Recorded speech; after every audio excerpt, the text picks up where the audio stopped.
well, USB thing broke, so we can't do that right now. And I don't want to. Oh shit! Oh!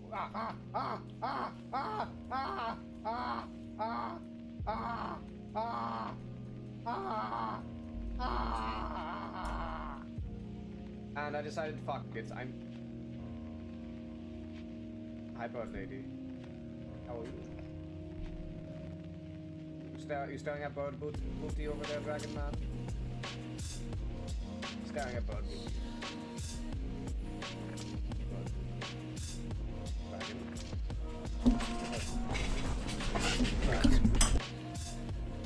Bird booty. But I have to get past the bird booty over there. Okay. Yes, I have to get past bird booty.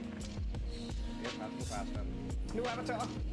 That's all we have for today. We have to adjust the screen a little bit. We do have to adjust my background to accommodate it, and we also have to figure the screen outline. It's a chroma thing, it's just a slight adjustment. But yes, thank you all for showing.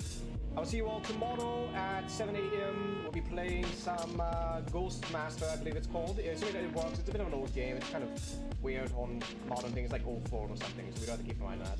But toodles more. I was like stuck at the table. Now you're stuck. Oh, damn it. This is the stream now. Enjoy. Oh, well, you're gonna see me faster then.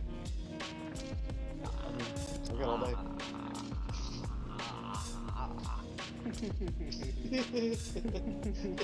Such oogles. I'm not done with you yet. Such oogles. Oh, well, okay, I guess I'm done fapping now. Let you out, otherwise I'll just keep you there. Yeah. Yep, my wiener's on you. You act like one of my wieners. There. Someone come back! I got it. Someone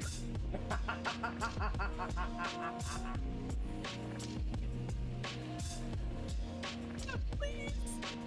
Oh, there's nobody else here to really clip it right now. You have to do it yourself. Oh my god, no! I don't have your stream open because it'll fuck my game frame.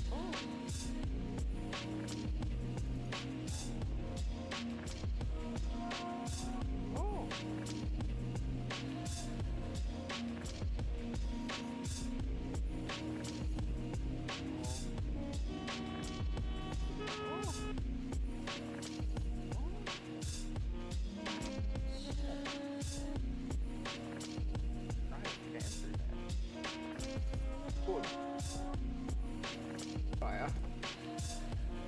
There we go. Yes. Yes, into fire. Burn. Into fire. It's okay, there's plenty of room in fire. Get in there. Our usual duty in hell. The firekeeper. Sago. Firekeeper of pain. Yes. Burn all the books. More fire, yes. Oh, party room, fun! Fun! Fun! We found fun! Get your ass up there! Oh no, it's just this room. Why did Buns get killed? I think Buns died. Coming from behind! Oh. Fun! Like muttered. I don't care, we got fun. What is that? I'm fucking dead! It's a spider. I think fucking Baz needs to click the fucking thing. Pick what? Click the ladder. Okay, picking the ladder. Or try to go up the ladder. I can't, I have fat bastard in here. First. Okay. Oh, what? Oh. That was actually the exit? Okay. Yes, I said that's why I told you to go up the ladder. That's why I moved out the My way. thermometer. That's all I care about. Son of a party room! Yes, it's party! It's party time! I can't wait to get fucking ripped apart. Oh, they're gonna tear us into an asshole. You know what else is different between a clown and a dead baby? What? The clown doesn't make me laugh.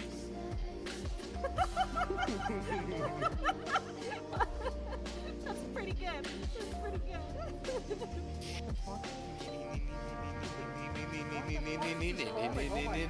Those legs are not ripped right. You don't talk about my legs. You're a goddamn spider monkey. Don't talk about my legs. I'm very sensitive. Look at George over here. George is the last person that spoke about my legs. Yeah. Look at him. Yeah, talk about his legs, you end up like George.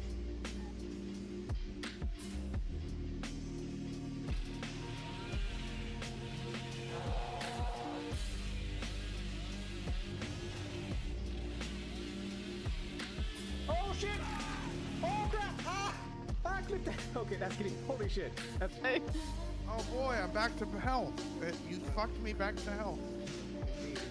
Come here. Little privacy, please. Oh, okay. Well, I'm we here can for the together. food show. Come on, get on here. Go ahead, We're get here it for the going. shit I paid good money for this. Bionis, get in there. Let me shut the door. I paid good money for this. Have fun. Well, that's a lap dance right there. Outhouse lap dance. On the shitter.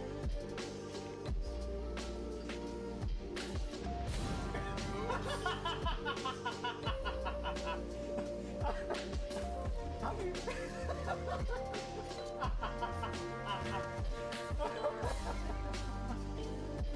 don't know why you jumped that.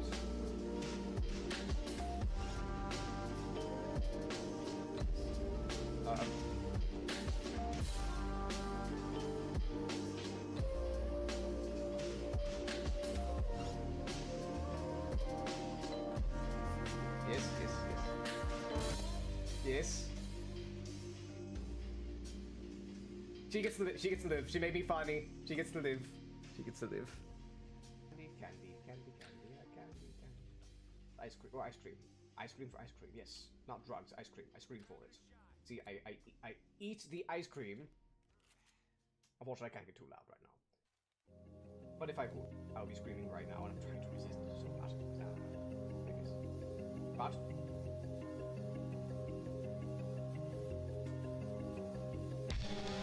I so much drugs in my game crash. I don't want it.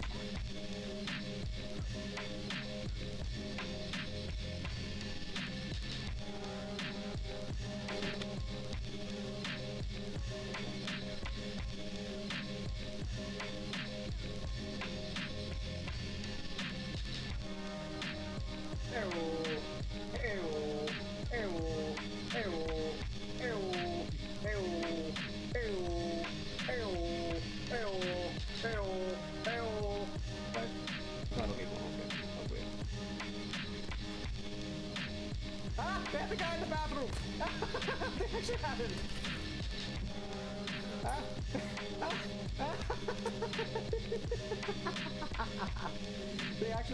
They actually kept the guy. That's in the original tool, by the way, but they put it in. It's.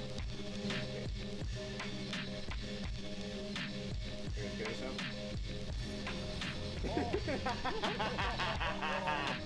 I was like, I had to do it. The chef will finally come true. Right, Wobble Bell. Love a tasty meal. Go, puppy. Oh, lingering smell of kitchen splatter. I'll run off again, Wobble Bell. Come here, boy. Puppy. Right here, puppy. Holy crap, I can kill Puppy. I can kill, yes. I can kill Puppy. I killed Puppy. Speaking of ass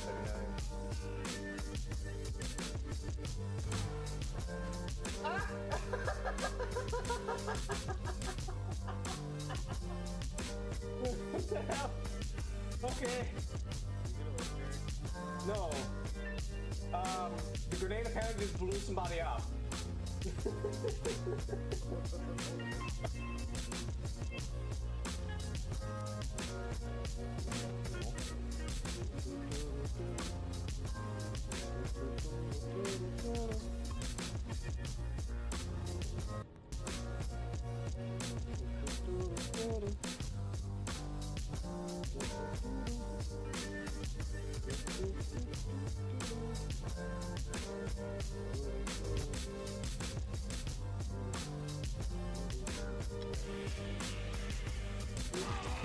No, my chest.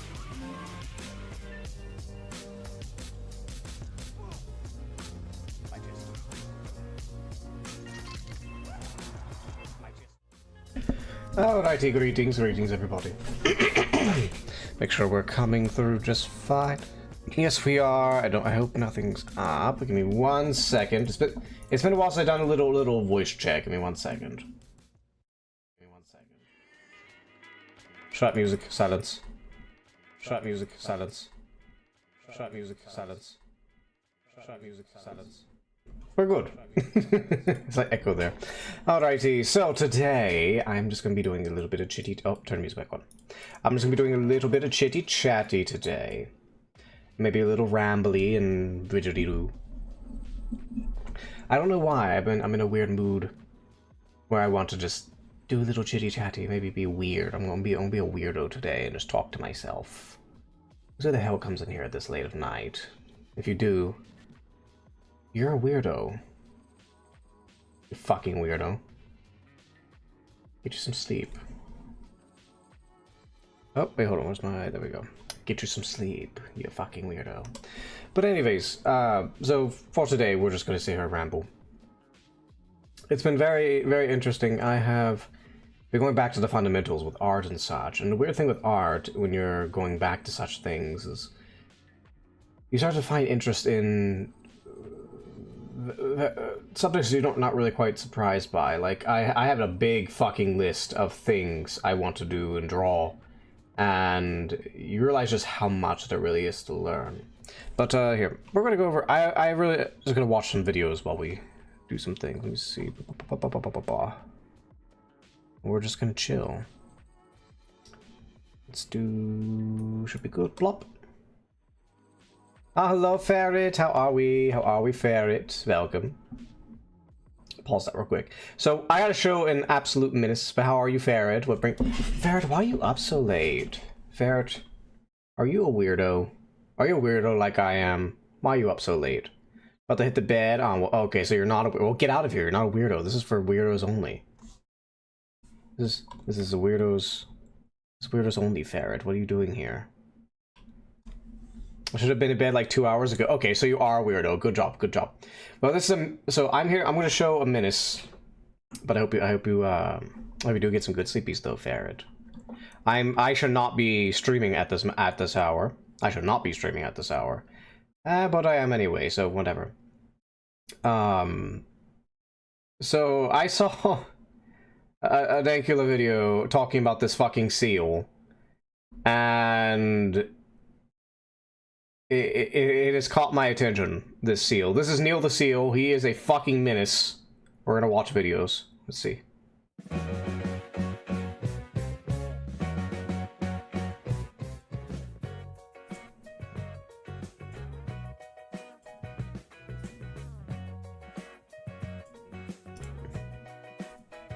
So, it's just a fucking seal in Australia that is literally just... Okay, it's not this guy. This is boring. This isn't the fucking... Hold on. Why? Okay, here we go. Hold on. Alright, here we go. Right around here. Alright, anyways, that's Neil the Seal. He's an elephant seal. For those who don't know, elephant seals are the biggest seals in the fucking world, and that's a baby. Or a juvenile, at least. That's a baby. And just... Look at him just waddling his ass around. Trying to molt and fuck up everything he can get his little grubby little blubber on. Just chilling in people's backyards and shit. Don't wish you could do that? Just run into random people's backyards and just start, like, scratching yourself on their posts and shit. Be like, fuck you, what you gonna do about it? Just possess part of the fucking street. That's your street now. I live here as long as as long as I exist. I'm just gonna lounge on the street. It's a big stretch. Oh yeah. I'm gonna go lounge over here.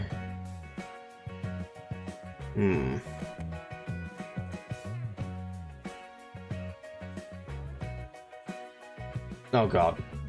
Now I'm gonna get up at night and just do a little dance. Get my wiggles out. Get the little wiggles out. Get the wiggle, wiggle, wiggle, wiggle, wiggle, wiggle.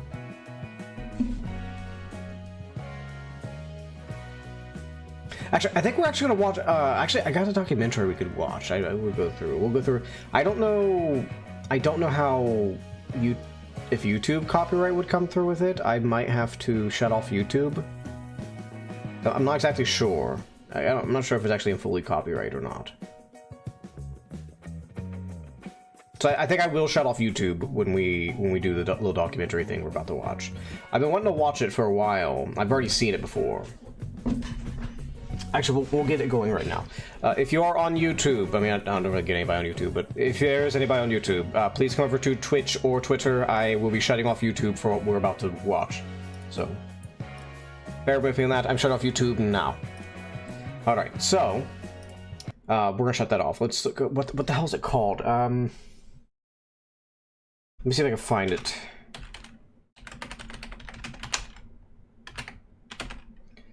Not Noam Chomsky. Edward Bernays. Let me see if I can find. There's like a documentary. Oh, what? No, not Noam Chomsky. Hold on. Edward Bernays documentary. So the reason why I'm bringing this up is I mentioned it several times that I actually, well, I actually was partially trained in hypnosis, and there's a lot of relevant things to this, but I don't know if we could find it. Can we find it? No. Hold on. We filter by over 20 minutes. Oh, wait, is this it? Oh, this might be it. Holy shit, this is 4 hours long. Holy shit. He hated it. Said he wanted this. So if I say the phrase...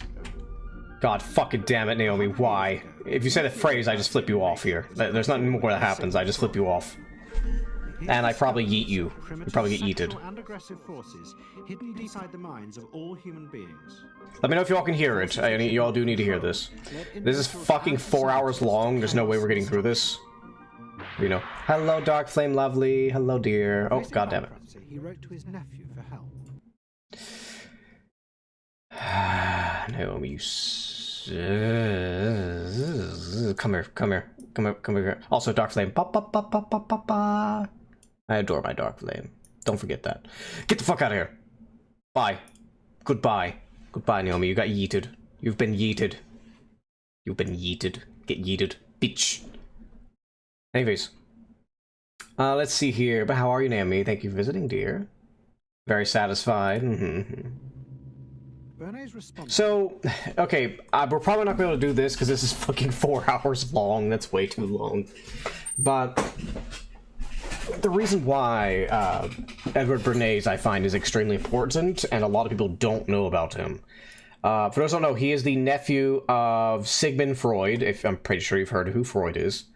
And, let me see here real quick. He's the nephew of Sigmund Freud, and let me adjust my windows here real quick. Make sure. Might be a little stretchy for you guys, so give me 1 second. But, the thing is... Oh my god, fucking Steam, go away. But the thing is he is the guy that's responsible for all the aggressive marketing that comes out of companies. He's the father of advertisements. I mean, he's not the first one to do advertisements, but he's the grandfather of modern advertisements and such, and marketing. He is the guy that got the suffragette movement in the early 1900s to start smoking in a time which, while they didn't really know much about the cancer part of smoking, it was generally considered unladylike to smoke. And he got them to smoke, and the logic he used was, and it's a very Freudian thing, about women having what he referred to as penis envy. There's a lot more things to unpack in that. I'm not going to unpack that myself, because there's a lot to it. But the simple version is, they would take these cigarettes and they would call them freedom torches. And they would appeal to the emotions of the suffragette movement. And long story short, he got them to smoke. I don't know if I could find... I might have to find something else, because I don't know if... We'll just play it, and we'll just see how it goes. Published for the first time in America, and began to send his uncle precious dollars which Freud kept secretly in a foreign bank account. He was Freud's agent, if you will, to get his books published. Well, of course, once the books were being published, Eddie couldn't help himself but promote these books, see that everybody read them, make them controversial, emphasize the fact that... Okay, you know what? Here, I'm not going to do this. Okay, so I'm going to give a quick disclaimer to everybody here watching here, because I've been wanting to do this for a while, and I just really haven't bothered. So I'm going to bring up, this is a very recent thing. It's a very recent.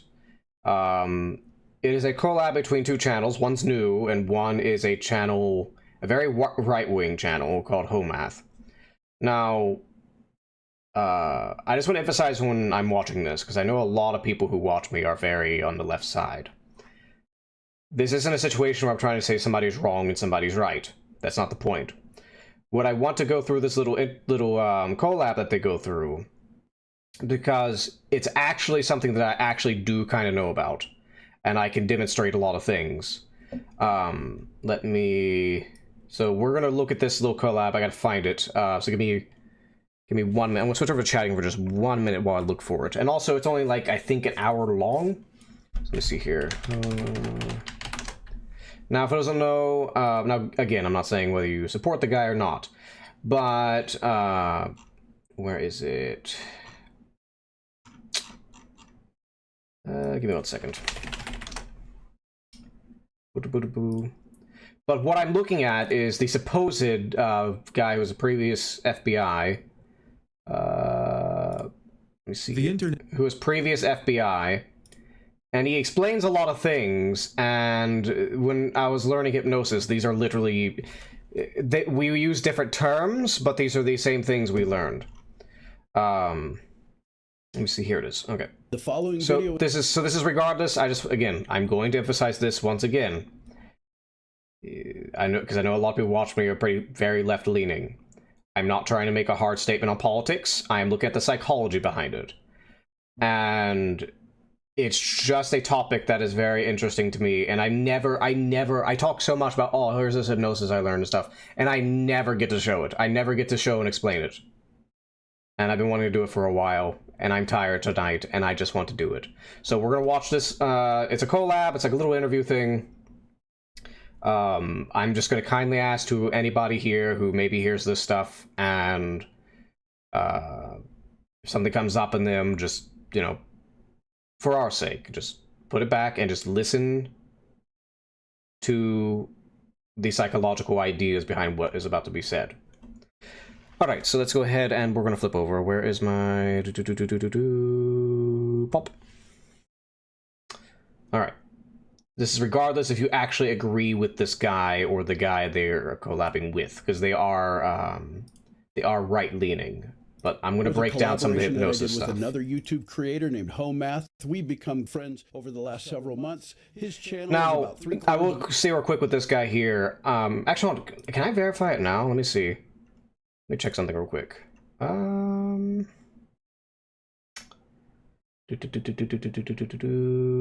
I don't think.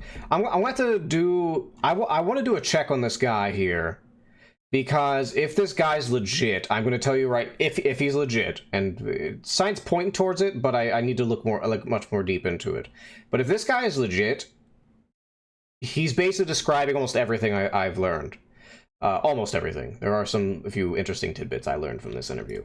Of 1 million subs, and he goes over developmental psychology in the dating world. And in this 2-hour video, we are going to go over everything from attraction and the main things. Now, keep in mind, Homath, he's kind of the red pill kind of guy. It's not really my domain, but the reason why I'm bringing this up is because he starts talking about things like psyops, basically. And the thing with psyops is a lot of it actually uses hypnotic patterning, which I can go into myself here in a minute. We're going to go over that, as well as brainwashing. How can you brainwash someone? How can you brainwash yourself? Then step by step over how to split a personality. And then we're going to go into how the government uses psychological operations, also called psyops, to manipulate you you as well as to distract you. When I need to double check on the source. It was a very long time ago since I've seen it, but with how the government it could, mind you, it could just been a fucking 4chan troll. Just bear with me. But supposedly there was a branch of the government, the U.S. government, that actually had a meme army. I think it was probably just people fucking around, but you know, I'm not gonna. Don't quote me on that one. About various topics, they have ideas for videos. Usually, I don't have the time for that, but this one was so interesting and so aligned with where I'm going with my content that I thought I would take the time. And my guess is probably this guy starting to run out of content, to be honest, and he's probably found another guy to talk about other things. I'm not going to worry about this here. This isn't too important at the moment. But there's so many content creators I see that look into either politics or psychology or whatever, sometimes controversial things, and eventually they run out of things to talk about because there's only so much you could talk about with what this guy talks about, and they start branching off into other parallel things. I just want to say that I thank you for having me on. I've gotten to meet Mr. Homath over the last couple months. We spent some time. I might fast forward this a little bit. What we're talking about today is, for the most part, I want to talk to you about what's happening inside your brain, because I want to show you how brainwashing works, how mind control works, how to split someone's personality. I could watch Homath himself. He has another version that's a lot shorter and condensed. But people ask all the time about hypnotism, but he focuses primarily on, you know, he focuses on like dating stuff and that kind of thing. Me, I just like the broad appeal of the psychology of anything in general with manipulation. I'm actually part of what's called the InfraGard program with the FBI, so we do a lot of forensic analysis and body language and things. I'm turning this down, but basically he's just giving us credentials, but again, I'm not too worried about that right now. That's another thing to worry about. So, what is it? And many of the same principles I will just continue on people to seek when the topic comes up, I will stop. Are the precisely same principles and the precisely same neuronal activity between your ears that actually are what drives psychological operations, brainwashing, and all the rest. It's exactly the same principle. So that's where I came up with maybe throwing this out. And before he even talks, a big tip, if you want to convince somebody to do something, is to just agree with everything they say. You know, one of the things that people say to me very often. It sounds stupid, but no, it's actually like the foundation of a lot of these things, is to just agree with them. Oh, the freezing. Okay. They see my drawings like this one, and they'll say, okay, so I know this feeling, I know this part of the relationship, but this helps me put it into words and realize. And I will say though, because he does talk about like dating stuff, there is a lot of nuance to this. He knows most of it, but like I think there is some like much deeper psychological nuance that might not go over. I don't know if I will be going over it though. A little bit differently. It'll be interesting because so many people don't realize it's all the same components and it all works basically the same. So did you want to kick it off with attraction? Yeah, I'll just kick it off with what I do. Yeah, this is mainly what he talks about. It's not like I focus on now he's a controversial guy. He has a lot of things he gets right. The problem with these kind of channels though is, so you get a person, say a guy who's a bit disillusioned, even women in some cases. You get a guy who's very disillusioned, he's not having much success in the dating world. And so they usually find these kind of things. And Dark, I'm curious if you've heard of him or not. Dark Flame. But and so what happens is you get these sort of content creators and well, you know, like their audience, the certain audience that's attracted to them, is you have a certain belief, but then that belief gets reinforced for better or ill. There's a whole other topic I can go in on that, but I'm not going to go into that. I need to get this going. Because I want to get to the meat and potatoes, which is what the FBI guy talks about with psyops and such. Show people what they are thinking and feeling that they might not know about, what women are thinking and feeling that they definitely don't know about, like how when you ask women what they want, guy, they only talk. I think early on they talk about maybe dating stuff, but later he goes into the meat and potatoes. Already anyway, this creates a really big communication rift between the sexes where these guys will do these things and then say, "What? I did them. Why don't you like me?" Well, it's because you didn't do these things. So in the same way that when I make content, it helps people understand the difference between what people are consciously thinking about and what they're subconsciously. I'll give a quick summary of the problem between men and women right now in like West, not even just the West, like East Asian countries have this problem too.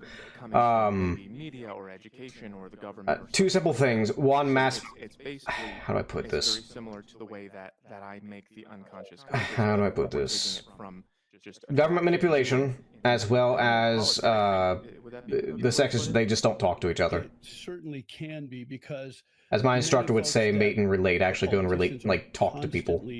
Get out of your head. But that's I'm not here to talk about that. It's not my specialty. That we would call manipulation tactics or coercion or just basic, I know it's a funny word, but brainwashing. It's actually, it's not difficult to do. And it's not. Again, we'll show you all the components of that, but they use it all the time. And they're trained in this by vocal coaches and things like this to make sure that they understand how to. Okay, so with politicians being trained with, he's about to go into a little more detail of it, but because I have seen most of this collab before. One thing that they don't talk about, so there are some, let me double check the guy's name. Is it Mark? No snippet, go away. Is it Mark Solms? Let me check. Is that his name? Because there were several people, but I always forget there. No, it's not Mark Solms. What the? Actually, here, I'll ask Rock real quick, because I should be able to do a quick search, because I know who his name is. It's on the tip of my tongue, but I don't remember what the specific name is.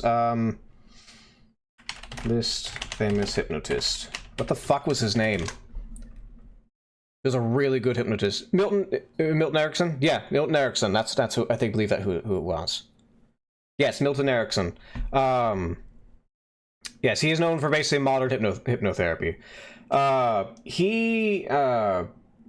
do I put it? So there are certain strategies when you're trying to hypnotize somebody that you use. And what you'll find very often is that they're actually very similar when you actually learn them. It's actually very similar to how good storytellers tell stories. You can start talking about the story and you can go if I say, hey, the ant walked up the hill, okay, it's a statement, whatever. But if I go, the ant walked up the hill, it's a simple like story thing of leading, but if you really pay attention to it, if I slow my words, you have to listen more intently, and your brain anticipates it. And the point of it is that you require more focus. And the key to a lot of these things, be it brainwashing, hypnosis, whatever, is focus. The reason, and we'll get to this in a sec, I'll explain this real quick, and then I'm going to let the video play off. The big thing is focus. It's where your conscious attention is pointed at.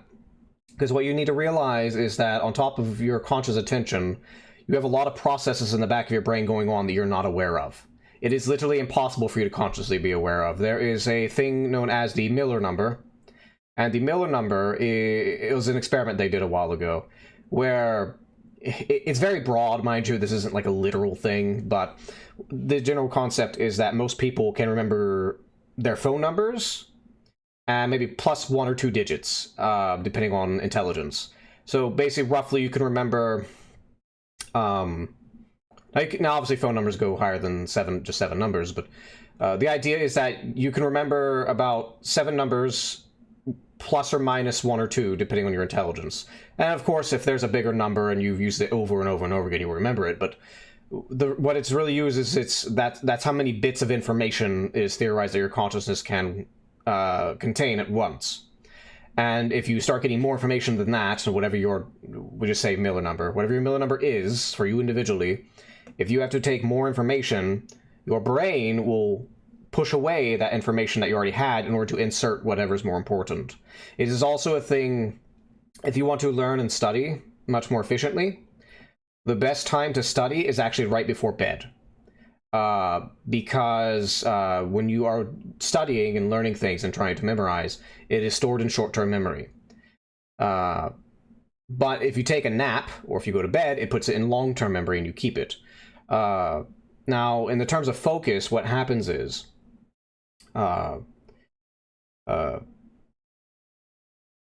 put it this way. Are you aware of how your brain is beating your own heart? You're not. Are you aware at all times about your breathing? Like how you're breathing, right? The in and out. You can be aware right there because I said it. But when it comes to for you to be aware of your breathing, that also takes up a bit of that Miller number. It's also why in a lot of forms of meditation, they recommend that you pay attention to your breath, because it takes up that Miller number. I'm not saying, you know, like Buddhists or something actually use that term, but psychologically speaking, it eats up that bandwidth that you have in your brain and helps you focus. It directs your attention. The whole key is directed attention. And I'm going to continue so he can go on to it and stuff. Because I also myself need a refresher, because I'm also trying to remember a lot of the things I've learned, because it's when you learn about it, you realize how easy people are to manipulate. Control a room, but to control a narrative. If you've ever heard that term before, controlling a narrative, you'll understand that. Oh, by the way, is the audio fine for anybody? I don't know if y'all can hear. I'll just turn it up since I'm not going to be talking over it anyway. So we'll turn it up. So mind your volumes. I don't know if my volume would be similar. Yes, that's a very important thing that I'm actually going to get into at some point. I'm planning on talking about the difference between facts and narratives, and people don't understand that, and it's a really big issue. People will say, this story is a fact, and no, it's not. It's a bunch of facts that you're making meaning out of, and you don't know the difference. Yeah, absolutely. Can we go over... Yeah, it's reframing. What you can reframe a story. Let's see, how do I put this?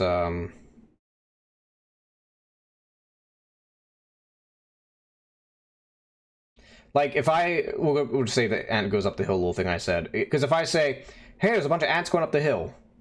Okay, whatever. If I go, oh my god, Jonesy, there's a bunch of fucking ants coming up the hill. What do we do? It reframes the whole thing now, doesn't it? It's entirely different emotion behind it. Because the whole thing with hypnosis is you're trying to bypass the frontal cortex, but we'll get into it. Let me back up just a little bit. Sure. I was originally in the field of banking operations, and in banking operations, I oversaw 14 lines of business, and part of that was I was a person that was put in charge of the information security as well as the physical security departments in two large West Coast chains of banks. So many branches.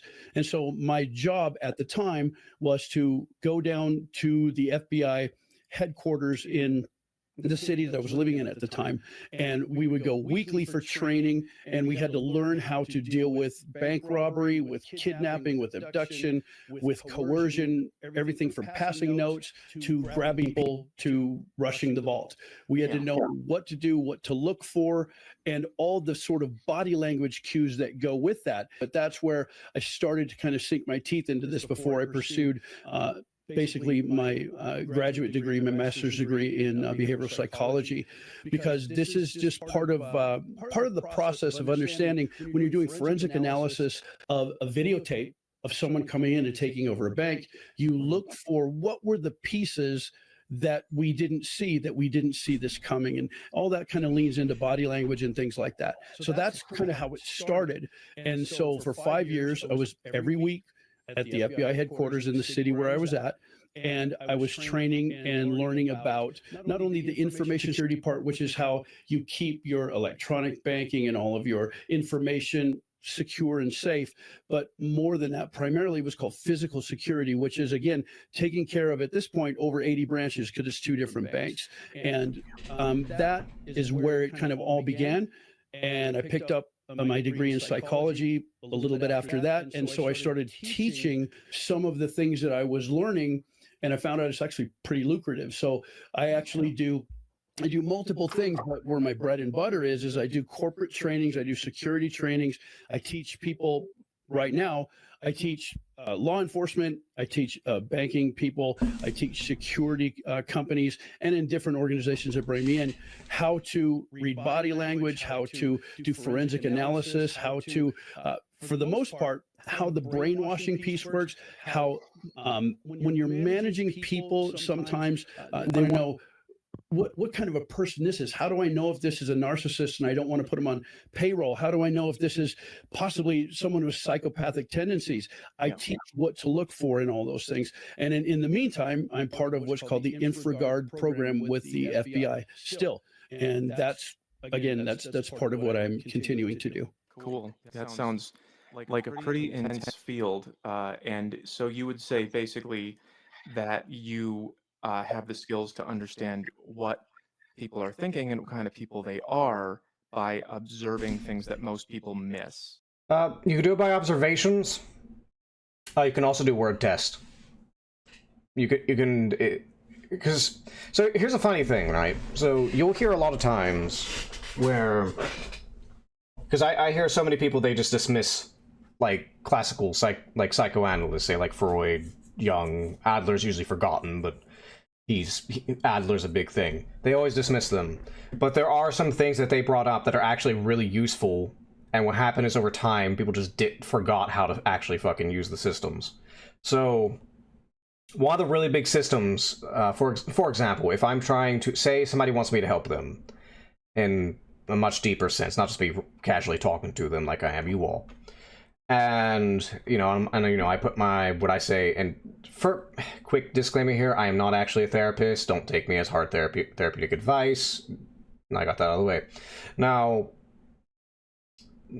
what I will do is I'll put my cap on, metaphorically speaking. And there's different things you can do. First, you just talk to them and get a sense of the thing. But one test you can do is you just say, oh, well, all right, I'm going to say a word, and you give me whatever your first response is, right? They go, okay. And I say, I'll say like flower, and I'll say seed, I'll say sunshine, you say happy. But then I'll say like wife, right? Wife or girlfriend or something to somebody, or boyfriend. And funny enough, it's mostly ladies that usually come to me for these kinds of work. And what you'll see is their responses will be radically unexpected, or they will have it to where if their average response time was like 3 seconds, you'll have this one response where, let's say flower, 1, 2, 3, seed. Okay, sunshine, 1, 2, 3, sun.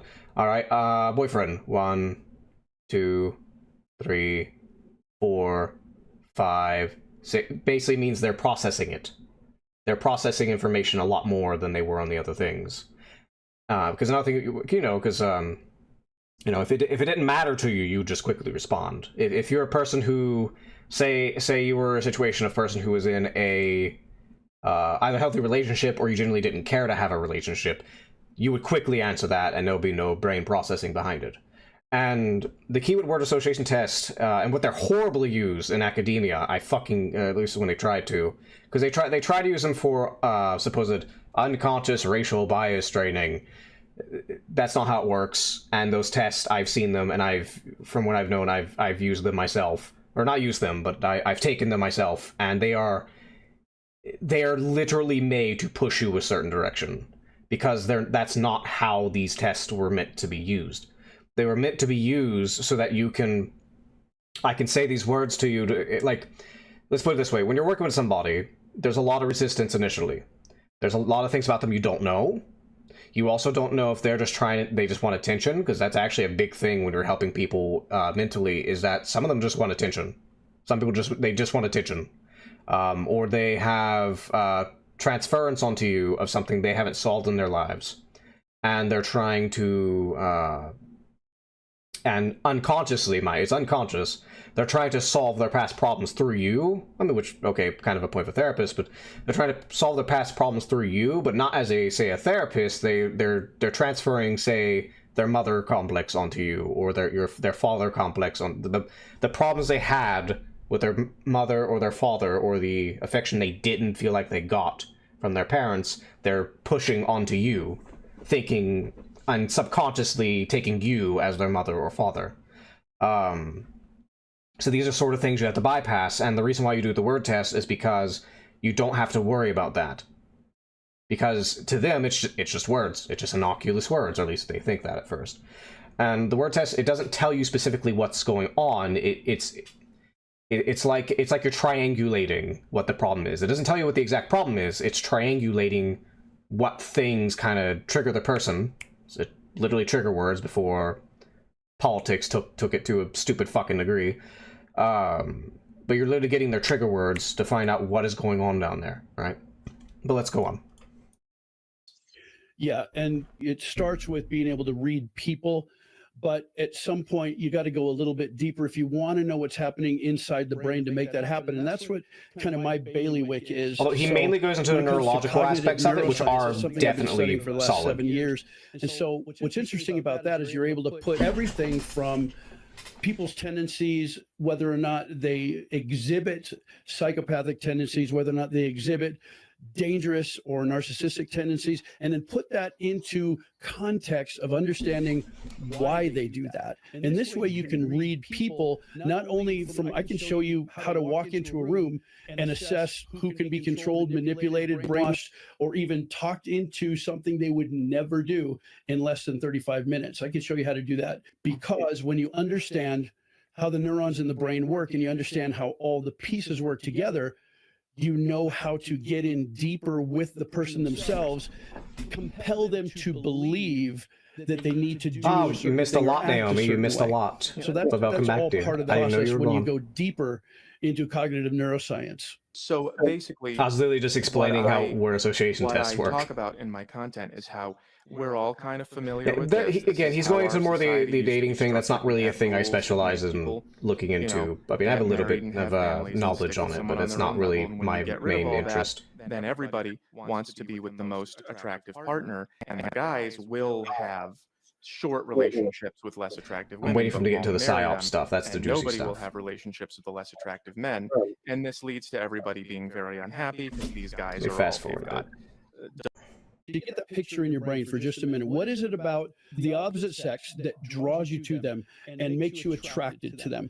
Because we know, as you were just saying, that many times the 3s and 4s and 5s that are ladies are shooting for the 8s, 9s, and 10s that are men. So they have a very specific sort of archetype in mind. So that's what I would say is, for your audience, ask yourself, what is it that you're attracted to? Think about that perfect person. And here's what's actually happening. Now, you got to think for just a second. I'm going to go into it becomes your focus, here, which, by the way, goes back to hypnotism. We'll get in a second. Into 3 pieces. There are many more than that. when you see somebody that you're actually attracted to, your eyes partially dilate. Like it's not just psychological, like, oh my god, I'm an independent soul and spirit. No, it is straight up neurological. If you see somebody you are attracted to and you actually have interest in pursuing them in some form, or wish for them to pursue you, your eyes will physically dilate. You can literally physically see it. But if you take your brainstem and your cerebellum, which sits on the back side of your head, that's what many times is referred to as the dinosaur or reptilian. Yeah, he's going to go to reptilian, mammalian, and human. Above that, between your ears, you have what's called the limbic system. So let me go through. The idea is that the reptilian part of your brain, it's just, bare basic sex, food, sleep, whatever. Then you have the more emotional part of your brain, the mammalian, and that. These are concepts. They're not literal parts of the brain. It's not literally like I have a part in the back of my brain called reptilian. It's just a form of categorization. In reality, these parts of the brain have actions throughout, but these are the primary functions of them. This is all your emotions. And it gives a really solid concept of what they do, at least at surface level. The third piece is the wrinkly part that everyone is familiar with when you see a brain. And that is called the neocortex, or sometimes called the human brain. Now, the reason why this is important is that everything that you are talking about with self-maximize and with levels and all this stuff is sort of inside what we call the limbic system. It's part of the now he's about to go into system as well as the nucleus accumbens. Now I'm going to say this real quick as we go into this. The entire point of hypnosis is to bypass the prefrontal cortex. Now, keep in mind, I want to emphasize this.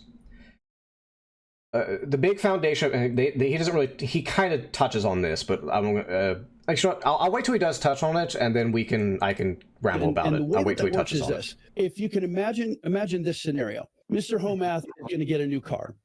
So he does all this research, and he settles on some kind of a car or a truck or whatever.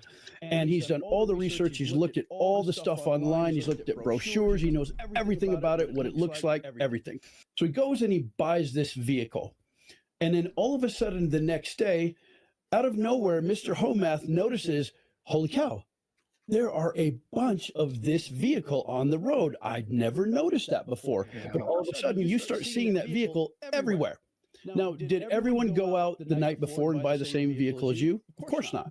Right. What you've done is you've trained your limbic system to say, this is important to Mr. Homath. So what happens is the reticular activating system inside your brainstem looks and says, okay, which is a hypnotic patterning, by the way, giving us this influx of the images of this vehicle. Now remember, your brain, when you go to the limbic system and lower, it doesn't understand language. It only understands emotion and visual cues. Yes. So they don't really touch on this too much. They kind of talk about it with leading narratives.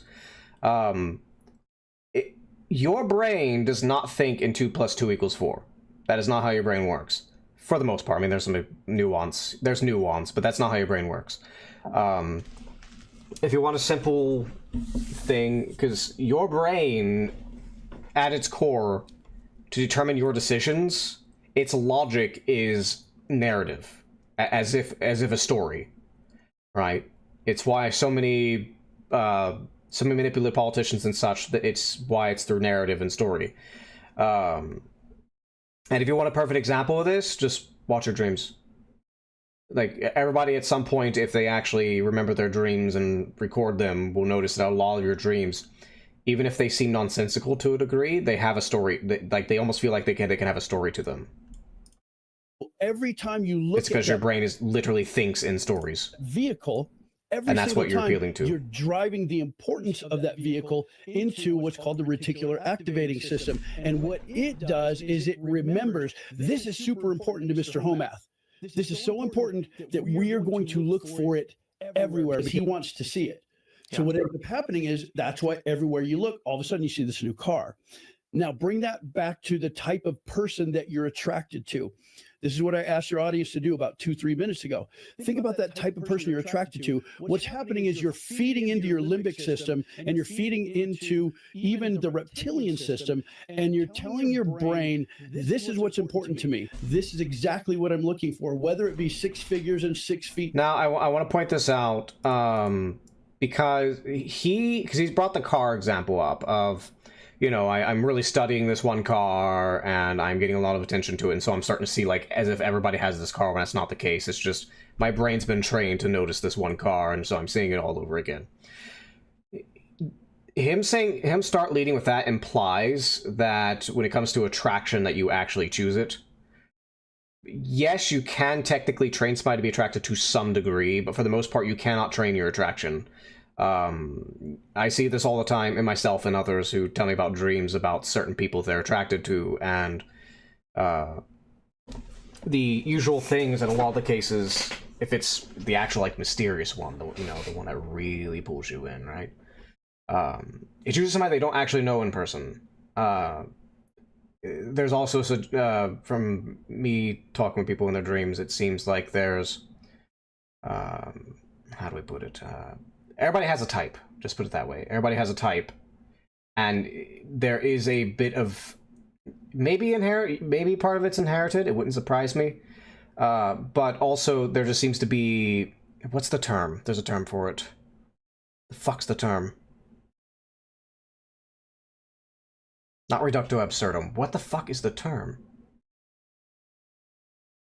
I don't know. It's basically at the very I don't remember the phrase, but anyways, let's just continue. He'll get to other stuff here in a minute. Tall and 6-pack abs and all that, or whatever it is. Maybe it's a blonde. But for the person or most part, you brunette, do not choose who you're attracted to. Like if we're talking like maximum So what's attracted. happening is your limbic system and your reptilian system is saying to the rest of your brain, this is what's important. So we're only going to focus on this. So whenever we see this, that's what we're going to focus our attention on, and everything else becomes invisible. So guys that are 6s and 7s and 5s and 4s, they don't even matter. They don't exist. If you want a good example of this, just get a activating candle in the dark and just focus on it. system is It's saying, the same that's not what neurological she's looking for, processes. or that's not what he's looking for. This person is looking for that, so they ignore everything else. So that's what's kind of happening. like how that works. You just get tuned right out. Yeah, exactly. So you're literally brainwashing yourself in a very slight sense, and I'll show you how that works a little bit later. But the other part What of he that doesn't system, go and I'll into is the this concept in of self-suggestion, when we get a but little we'll bit get to that in a further, minute. is a little pea-sized piece that sits on the front of the hippocampus in your limbic system, and it's called the nucleus accumbens. And what that does is that has a memory of anything that gave you a dopamine rush or some type of a serotonin hit, something that made you feel good. And then what happens is it remembers what that activity was, and it will constantly seek out regaining that activity. So it will constantly Also talk addictions. the rest of your brain into moving toward that thing that gave you the dopamine rush, i.e. the person that's 6-pack abs, 6 feet tall, 6-figure Same thing salary, applies to whatever it men is that looking you're for women, by the way. This beautiful isn't just a house, the one-way nice job, street, the just authority, FYI. the CEO, the guy in the Although, again, C-suite. there's a lot of nuance. Your nucleus accumbens is saying that's what gives this person a dopamine rush. That's what we're going to find. So no matter what, we're going to work in concert with the reticular activating system, and we are going to remember exactly what that formula was that caused that dopamine rush, and we're going to go find it. Yeah.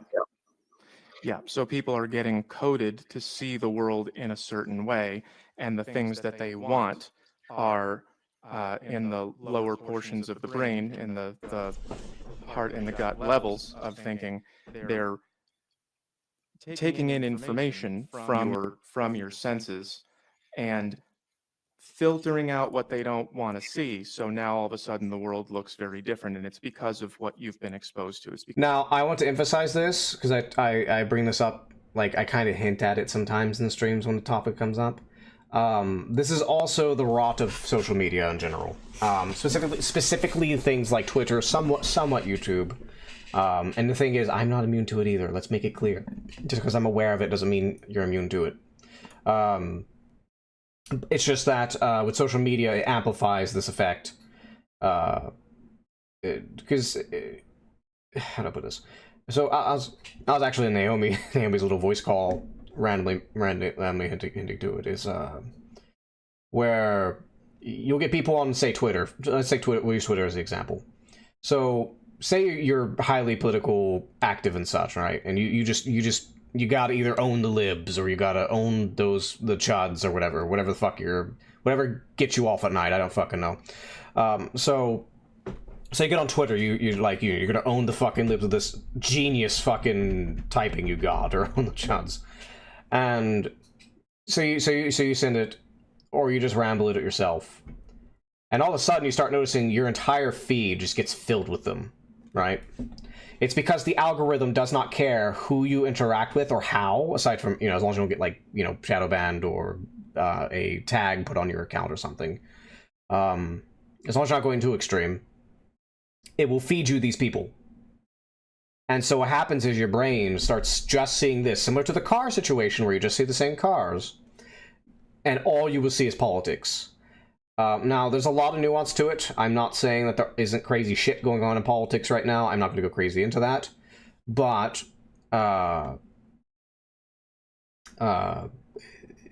social media most certainly exacerbates the problem to a nth degree that people just do not realize. Like, people say, people might randomly hear people talk about it, but when you actually know this stuff, you know just how bad it is. It's pretty damn bad. So yeah. Because of the information that you've been exposed to repeatedly. That is absolutely true. And it's exactly the same. What I just said lines up perfectly with what you're showing. Because I'll give another example here with hypnosis. repetition is very good. Is one way to lull somebody for relaxation. In the same way music does, you know, like what's, I can't think of her off the top of my head. I was listening to Psycho Stick just a minute ago. A song called "I Can Only Count to Four," which is a parody of "Let the Bodies Hit the Floor." And the entire song is, "I can only count to four. I can only count to four. One, what comes after one? Two, what?" And it goes on, because it's the same logic as music. Same thing with hypnotism. It's the same logic as music. That's why music works. Music is hypnotizing. Your focus gets turned to it. But anyways, also has a narrative. It goes back to the narrative idea. Your brain is very story focused. The heart and the gut. And the interesting thing about this is sometimes women don't think about this. And I want to go in just for a second into how it is and why it is that we actually literally get attached to somebody. Yeah. That is something that many times women don't think about. And the way that it works out sort of in a nutshell is this: the bonding sort of hormone, the bonding hormone in your body that makes you desire to be with somebody is called oxytocin. Yeah. Now, oxytocin is different than the other ones. It's different than serotonin, that gives you that sense of peace. It's different than dopamine, which gives you that rush of excitement. It's different from adrenaline that gets everything going. When you get to oxytocin, that's what makes you want to form a long-term relationship with somebody. And this is where it gets sideways. Women think that men think like they think, and vice versa. Yeah, I this is anything like how do I say? What to say? This isn't anything enlightening or surprising, but it's common sense. Just to reiterate what you just said, women very often think that men think like they do, and men think like women think like they do. Men and women do not think the exact same way. There are a lot of similarities. It's like a 60-40. 60-40 is usually a lot of how the differences tend to go. But we do not think it the same way. Especially a very simple way to put this, if anybody who wants to doubt me on this one, I'm sure any woman can sit here, as I hear a million times over as a guy, how crazy things go when they're on their period. You know, hormones are flying everywhere. Either they're in a bad mood or some other mood that even they recognize. You can't sit here and tell me that men and women think the same when literally there is a physical thing you could see right in front of you. That's not the case. That's a surface level example. It gets a lot deeper than that. So what happens is women will. I'm not saying that's enlightening or anything. That's just a very obvious to thing the you guy could observe. that they want, but the guy will like not anybody commit. can observe it. You don't need to be a scientist for that. She's now attached and he's not, and she doesn't understand what's happening.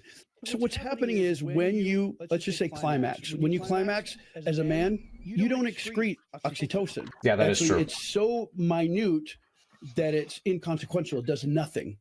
Whereas when a woman climaxes, she excretes at minimum 14 times the normal amount of oxytocin. So she becomes connected or attached. And she doesn't understand why. This guy is perfect. He's a 9. It's exactly what I'm looking for.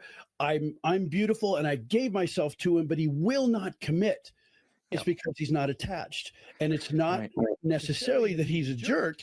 It's that when it comes to the physiology of the body, he's not excreting the bonding hormone that she's excreting. And she's producing minimum of 14 times the amount of bonding agent. So I want to go into some concepts of when I was learned to my instructors with individuals. This is even just like hypnosis, by the way. This is just generally you relating to your own psyche. So a very common thing. So in psychology, there's the concept of projection. You know, you project an inner trait within yourself. You project onto somebody else when it's actually you. Like say, I don't know, somebody has dirty thoughts on the mind, and then they try to say, no, you have dirty thoughts in the mind. What's wrong with you? The same thing can happen internally. You can project onto yourself, into your own inner psyche, in the same way that you can project onto others, right? Very often you get this when people believe I am good and virtuous and I am not wrong. Everybody else is stupid and is ignorant and doesn't understand me, or they have the wrong political views or whatever. and so then they look into, say, themselves, for whatever reason it may be, and they'll take those same values and project it onto themselves.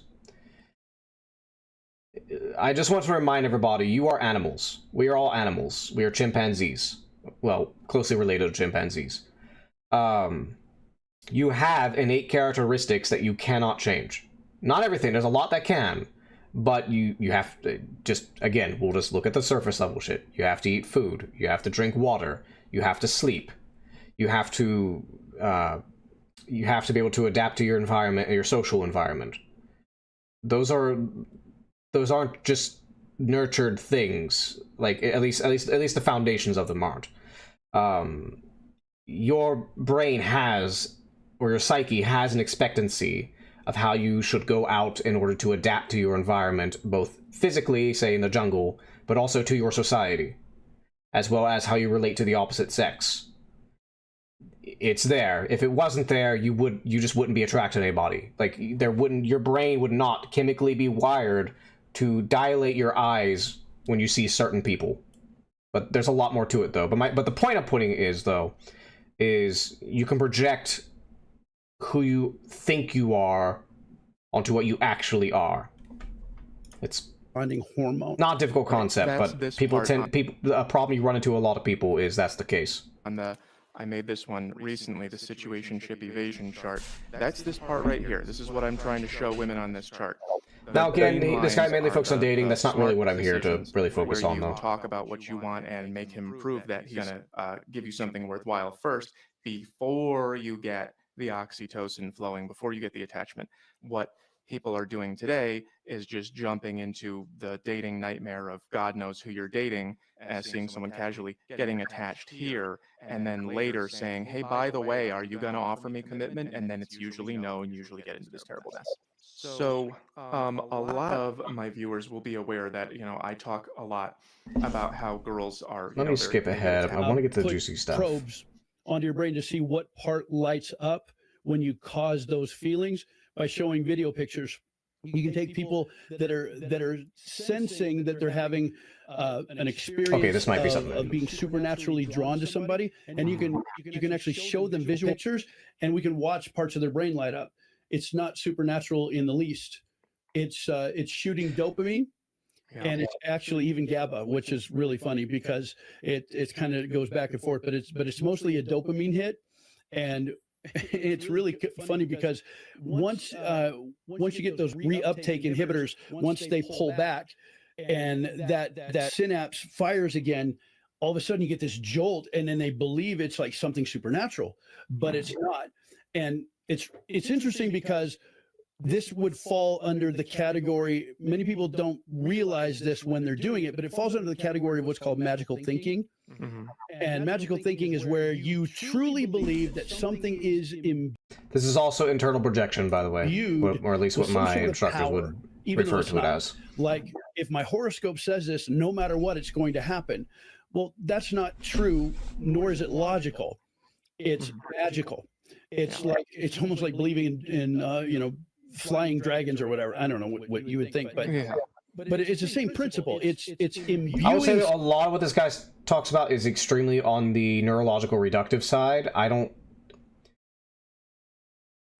What evidence is presented to me, I don't deny when I see it. It's but there is more to it. But this guy doesn't go into it, probably because it's not necessary for him to go much deeper than that, because his job just requires the bare foundations. Although, I mean, he's definitely probably intelligent, though. He's probably much more intelligent than I am, if I had to guess. Truth that isn't truth, so that it continues to hold up your philosophy or your fantasy. Okay, I gotta go on that one. That's a big thing with internal projections. So, remember when I was talking about the word association test earlier? Where you can say a certain word and the way a person responds will usually be different than other words in order for you to triangulate something. Well, so... Okay, so I know a lot of times that I'm on stream and say something political kind of comes up and I'm like, I'm not going to talk about that. We're just going to play a game and stuff like that.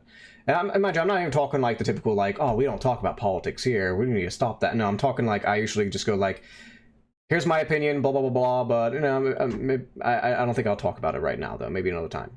That sort of thing from Visago. The reason why I stop every single time.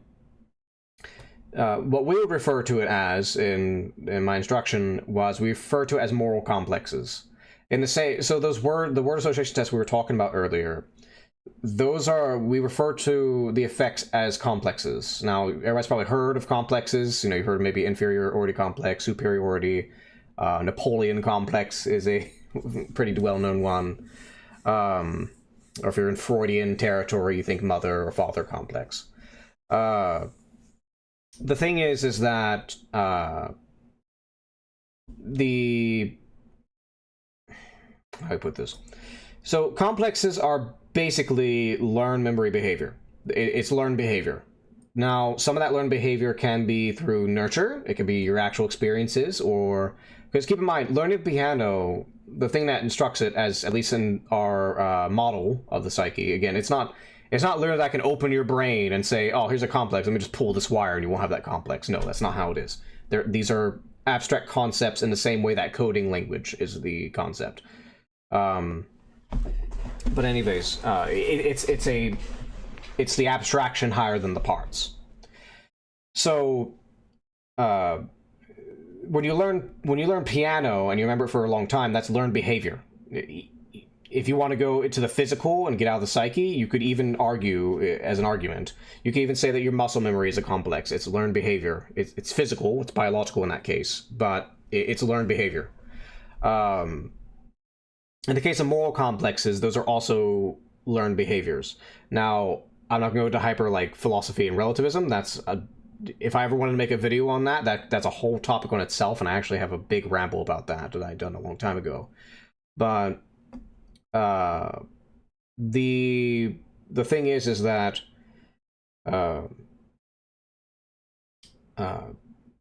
with complexes, you have to be careful. If I'm working with somebody, the last thing you want to do, there's a few things you don't want to do. First off, you never want to say they're delusional. You will lose them immediately if you say they're delusional, even if they're like full-on schizophrenic, like hallucinatory schizophrenic. The other thing is that when it comes to complexes, if someone has a negative complex, because complexes are essentially learned behavior and things they identify with that are attached to their ego. To where if I was to like say, we're going to talk metaphorically here, if I was to just take my hand and just rip it off their ego, it would fucking hurt, or they think they would die, even though they wouldn't. They think they would die. It's like now keep in mind there's good complexes, so keep this in mind when I say this. I don't want it to flavor it as a negative thing. There are good complexes. Again, learning things is a good complex. Good behavior is a good complex that is not necessary to mess with. Typically, if you're working with somebody, you don't want to mess with those things. You want to leave them there and not touch them because they're doing their job and helping them adapt to real life and society. But when you have the negative complexes, the challenge between them is the individual identifies with them and believes, they don't believe it's like an idea that's kind of latched itself onto them like a parasite. They think it is literally their soul, or just a part of them they can't lose and can't afford to get rid of and never change. And the other thing with complexes is, in a way we would say, is they breathe you, in a metaphorically speaking. What we would say is put it this way, complexes are tricky because they are one of the things that can cause a person to lie to their therapist. Assuming it's a good therapist, because there's a lot of shitty ones out there, who cares? But assuming it's a proper therapist and they know what they're doing, and they actually have genuine interest in helping you. One thing that happens is, if you have a major complex, especially one either you're not aware of or one you identify with, it will lie to the therapist through you, and it is as intelligent as you are. A big challenge you have, if you're a therapist, is dealing with people who are smarter than you.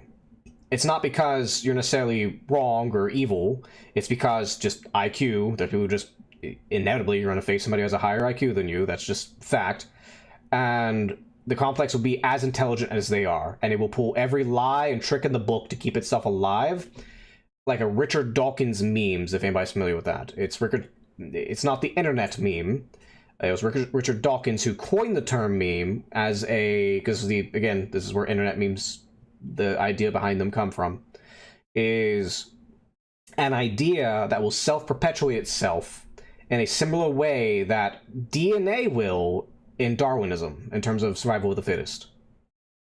Ideas, I'm going to say it again, ideas will try to spread and replicate themselves like DNA does in mate selection. Or generally just Darwin in general, generally speaking. Basically, the same as survival of the fittest in sort of a Darwinistic sense physically and biologically, there's also a survival of the fittest in ideas. And complexes are fueled by these things. Now, why do I bring this up in context of this? Because I know I tend to ramble a lot. I bring this up because, say a political topic comes up on stream. I'm just playing fucking Dead by Daylight or something, right? And some political topic comes up. And somebody brings up something that either I don't disagree with, or I don't agree with, or they bring up something that I obviously know is false, and I could correct them. But I don't say anything. Why? One, if I say something, I'm going to trigger their defenses immediately. And two, nothing I say is going to actually convince them. Unless I have massive rapport with that person, nothing I say is going to convince them. Nothing you say is ever going to change their mind. You know, there are some streamers I watch, and they have certain tendencies, and I never correct them because that's the dumbest fucking thing you could do. It's also why, in the rebel politics at least, debates don't typically go anywhere unless you already have rapport with the other person. And why a lot of debates, you're not actually trying to convince the other person to your side. You're trying to convince the audience or persuade the audience, which, by the way, is why you'll see in a lot of things some hypnosis like patterning and styling going on with them. But let's move on, shall we? I could keep going on. It's a big thing I can go in on, but we're going to go ahead and continue. Because if that can be true, then your fantasy is right. It's magical thinking, because if you can convince yourself that that's what's happening and you truly believe it, that fits under the category of delusion, but it's self-imposed, which again, most people don't like to hear that. No one wants to hear, oh, you're being delusional. You lose friends and neighbors that way. I don't know. That's the smartest thing to say to people. Complexes. But when you're breaking it down, that's actually what's happening. Yeah, it's mistaking an impulse for a reality. It's now this case here. Now again, he's the whole dating sort of thing. But the point, men do the same thing. They just do it in different ways. Because you get people who they'll have impulses which are subconscious. It's instinctual. They're natural. They're not bad. They're natural impulses. They're normal. It's just that when people don't have a connection to their own psyche or their own instinct, if they have no connection to it, they have no ground to stand on to understand and comprehend it, very often they start drifting into magical thinking, and these sort of impulses almost seem otherworldly. Even in older times of like tribal cultures, they would interpret this as like some possession. They're possessed by a demonic spirit. They're possessed by the spirit of the bush over there that he stared at for like 5 hours, right? But when they're actually just natural instinctual impulses, like, I want to fuck. I want to find somebody pretty and live with. I want I want money so I don't fucking starve. But also, we gotta consider also, now this does actually happen in animals too, in a certain ways. There's, I can't remember right off the top of my head, but there's something stags will do repeatedly till they kill themselves, but I don't quite remember. Something to do with a mate, but I don't remember what the hell the fucking thing was. It's been so long since I read. Because mind you, this is stuff I haven't really looked deep into for like several years. If you caught me on this several years ago, I'd be fucking bam, bam, bam, throwing everything out. But it's been such a long time. I'm just hopping into here because I just have a feeling. I just like talking about these things. These things are my jam. Now, in the case of say the magical thinking, what he's referring to is. Because men have the same thing. I'm trying to think of more recent. There's actually very good examples. It's just not off the top of my head right now. What the fuck is it? It'll come to me at some point. At some point, it'll come to me. Let's skip ahead a little bit. Where they talk about how Skip ahead. Feeling and make it become a reality for them, because if you stimulate people's belief system, like you were just talking about, also that's more complex, by the way. But let me go back a little they bit. have something missing. They have a need of some sort. This is important. This is important. either Win Bigly or the This Power. now I'm gonna reiterate this again, because it's gonna be important what he's about to say.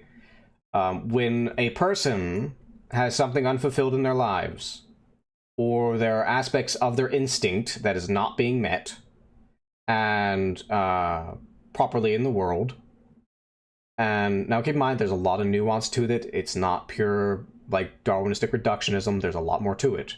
I'm just giving the very base foundation of it, so don't take my word as gospel in regards to this. There's a lot more to it. But, general rule of thumb, if somebody has something that they're not fulfilled in their life, or they have certain impulses that are coming out that they don't, they're not consciously aware that it's actually coming from them, because you'd be surprised at how many impulses somebody has they don't actually think is coming from them, or they don't understand it as an impulse. They think it's just like, I thought of something completely of my own accord, and I'm going to do that thing, when really it's because if you go down a brain layer, or if you go on top of a brain layer, it's like, I think this is sophisticated. I would like to do, I'd like to meet all these nice and fancy people so that I can, just bring goodwill and great things to the world. Mind you, I'm being very, what would you say? Anyways, we'll just do it. But then if you go down to brain level, it's like, that person's pretty, I want to look good so I can go fuck them. It gets very basic to that a lot of the time.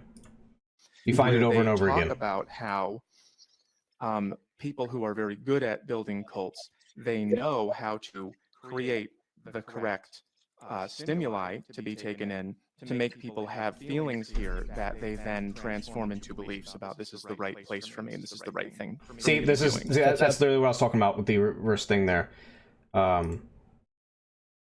They're mentioning, in this case, they're talking about mainly cults, but somebody has something that's not fulfilled, or they have an impulse they don't understand here. They don't understand it here in the lower parts of the brain, and so their frontal cortex ad hoc justifies whatever's going on through some... Because, put it this way, humans have to see patterns. We literally created the entire astronomical signature in the sky, or the entire star signs in the sky, because we had to make patterns out of the stars. Even though there's no literal fish, Pisces, in the sky. We had to do it because we saw, it kind of looked like a fish, whether it actually looks like a fish or not. Like, go look at the sign of Cancer and tell me it looks like a crab. It doesn't. But the human brain has to figure patterns in it, and so because it doesn't understand the lower part of the brain that does not speak language, it does not speak language. They don't because the frontal cortex doesn't understand it. It has to now justify, what is all this firing going on back here?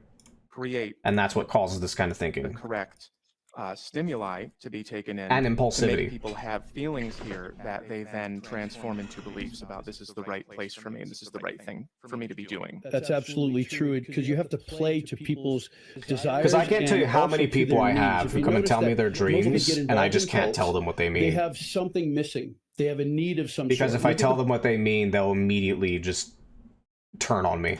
People because that, like David Koresh, they have something going on because of their beliefs. Or look at the people that maybe a Jim Jones got a hold of. There was literally something missing in every single one of their lives. And when that is provided by this person who usually knows how to stimulate the vagus nerve in your body. I don't know if you're familiar with that, with what that is or not, but have you ever felt like a gut feeling? Do you know what I mean by that? People talk about... Yeah, I'm not in like highly familiar with the vagus nerve. I've heard of it, but yeah, I would. All right, I know we're kind of brief. I was just kind of tired and I wanted to do something. I'm actually going to end it here, though. I will appreciate everybody for popping in. Dark Flame, lovely. You're still lovely, dear. Don't worry about it. But, where's Dark Flame? I appreciate you sticking around, Dark Flame. I know Naomi was here. I think Naomi's gone, but, you know, thanks for visiting, Naomi. Greetings, dear. But, I'm gonna end it here. I would like to start doing topics where I talk about like this general psychology of these sort of things. Because I just enjoy these things. Because I will say, I'm going to say this. I'm going to switch over to chatting real quick. I'm going to say a thing real quick of the reason why I became interested in these things was because ultimately I had a moment in my life where I was trying to learn about myself and what was going on with me mentally, because I was having several breakdowns time to time. I still struggle with, say, depression and such. And so I started digging really deep. I found instructors to teach me certain things, and it's been very eye-opening since. I'm doing much better than I was. Personally, it's a personal thing. But it's not very often I can really bring these things up, because again, I got plenty of people in my audience who, the moment if I was just straight up tell them the truth, they would turn on me immediately. That's why. Anyways, but that'll be all, mortals. Thanks for sticking around. Bye, Spotty. Bye.